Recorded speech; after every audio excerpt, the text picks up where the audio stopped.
As I said in my previous video, which hopefully is going to be up before this, but if not, whatever. I wanted to talk a little bit about something that is near and dear to my heart, and it is Hydrocephalus Awareness. And this month, September, National Hydrocephalus Awareness Month. And I wanted to talk a little bit about it because it is something that has affected my life for the past almost 22 and a half years. I was born with it. What it is, okay, so hydrocephalus broken down as a word because I have my little research that I've done and I did a paper on this when I was younger. So hydrocephalus, hydro means water, and cephalus means head. So it's basically water surrounding the brain. So in my case, the ventricles that lead from the brain to the body they were blocked basically when I was born. And nobody knew about this. I at about 6 weeks old, they kind of discovered because my head was like out to here on my little baby body and my eyes were bulging out. It was, and so, something was obviously wrong. So they took me to the doctor, who then had me rushed to a neurologist or a neurosurgeon, I think the neurosurgeon, and they did immediate surgery on me. And so I now have a shunt, which is a tube that on me runs down. It looks like a vein. I don't think you guys can see it. Maybe see it like in here.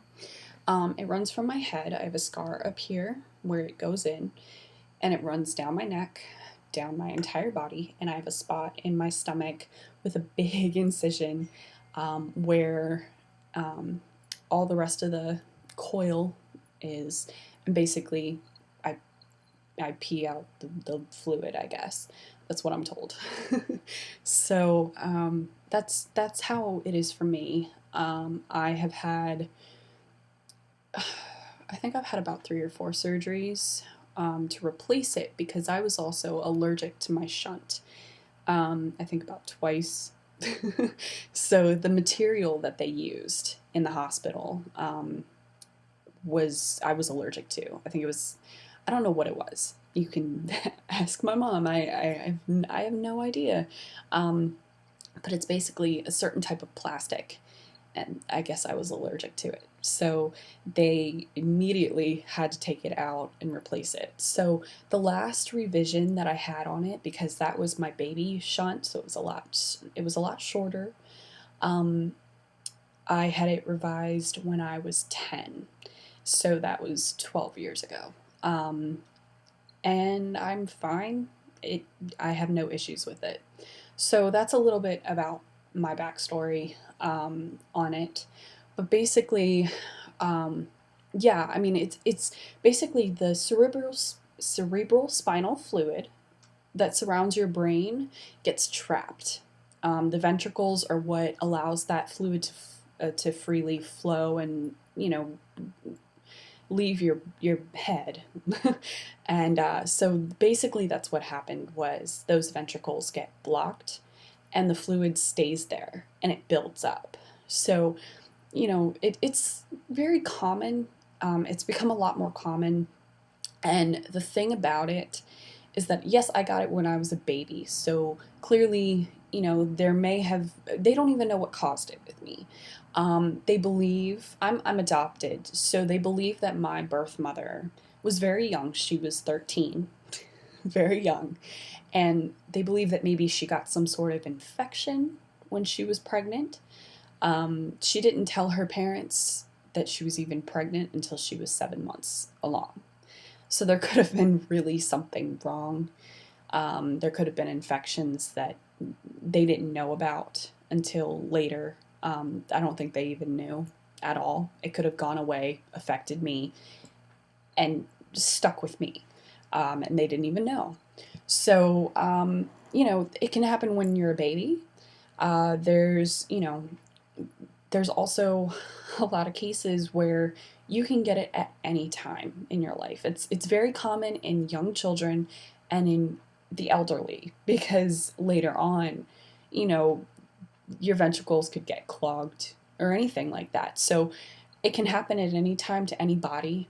And, as scary as that may seem, it's, you just, I don't know. It's just something that is really hard to explain why it occurs. Um, so, yeah. 2003, hydrocephalus accounted for 0.6% of all pediatric hospital admissions in the United States. Some estimates report 1 to 2 of every 1,000 babies are born with hydrocephalus, which is kind of a lot, but at least to me, that kind of seems like a lot. But if you imagine 1,000 babies, 1 to 2 of those babies would be born with it, which, is a significant amount of babies if you think about it. You think 1 to 2 out of every 1,000 babies that's born today could have it. And, that's significant. That's significant in the lives of parents who actually have to deal with this, because you think about what it is. It is a neurological issue. So the parents that deal with this, like my parents, when my adoptive parents, because at the time I had been adopted, my parents didn't know that this had happened until I was 6 weeks old. And all of a sudden, their little perfect baby that they think about, you think about your perfect little newborn, and all of a sudden she's really sick or he's very sick, and you don't know what's going on, and the doctor tells you that they have a neurological disease, and the chances of them leading a normal life because of this is very slim. For me, the doctors told my mom that I would never go to school, that I would be mentally retarded, that I would always need to live with my parents, that I would basically be, totally dependent for the rest of my life. And then I think about where I am today because of my shunt, because of the great doctors that I've had. I'm leading a normal life. I got through school just fine. I went through high school just fine. I have done 2 years of college, and, I love what I do. I am living on my own now, much to my parents' dismay, but I am living on my own. I am fine. I am healthy. I deal with migraines.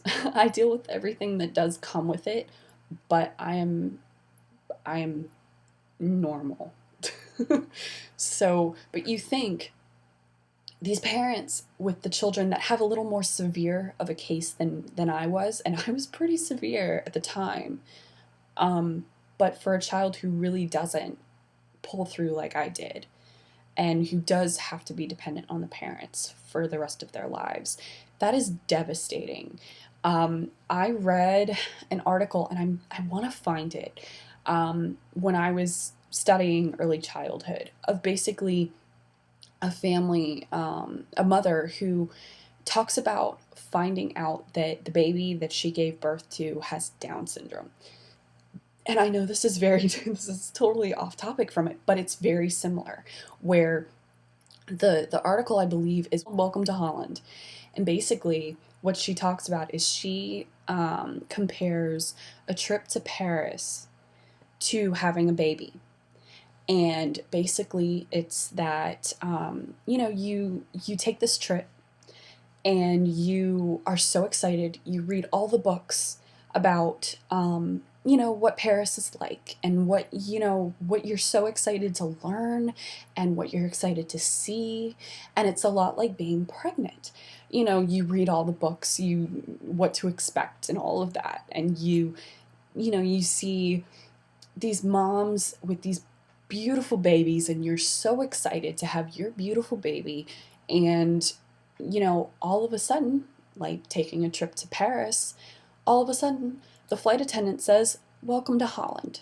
And you're like, I was going to Paris. What are you talking about? You know, I can't be in Holland.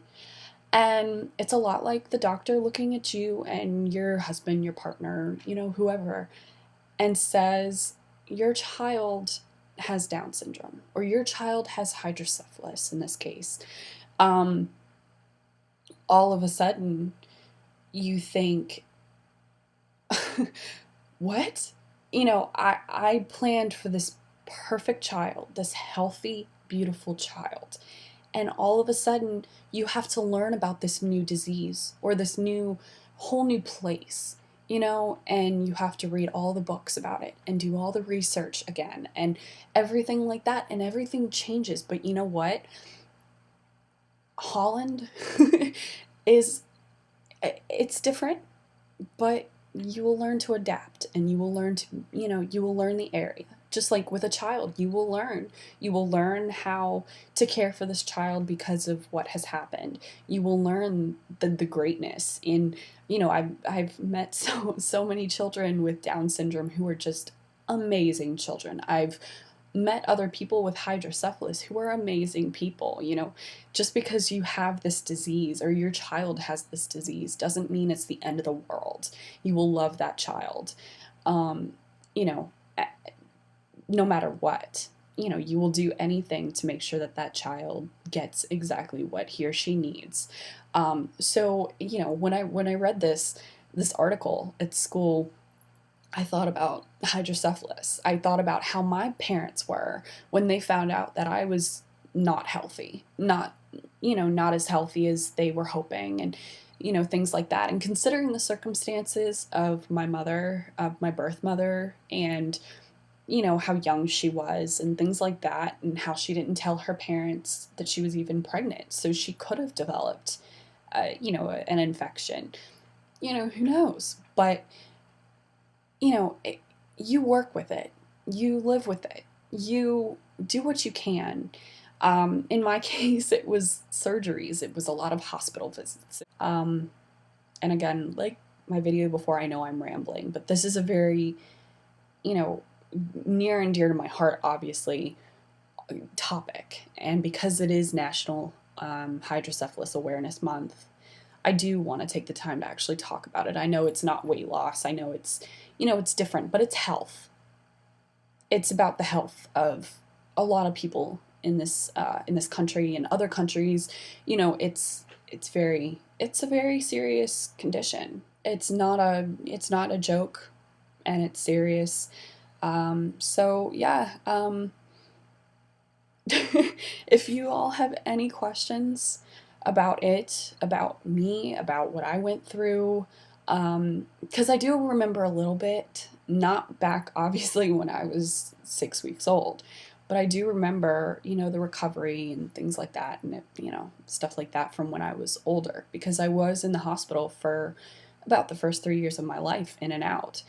And then I did have a revision when I was 10, which was no fun.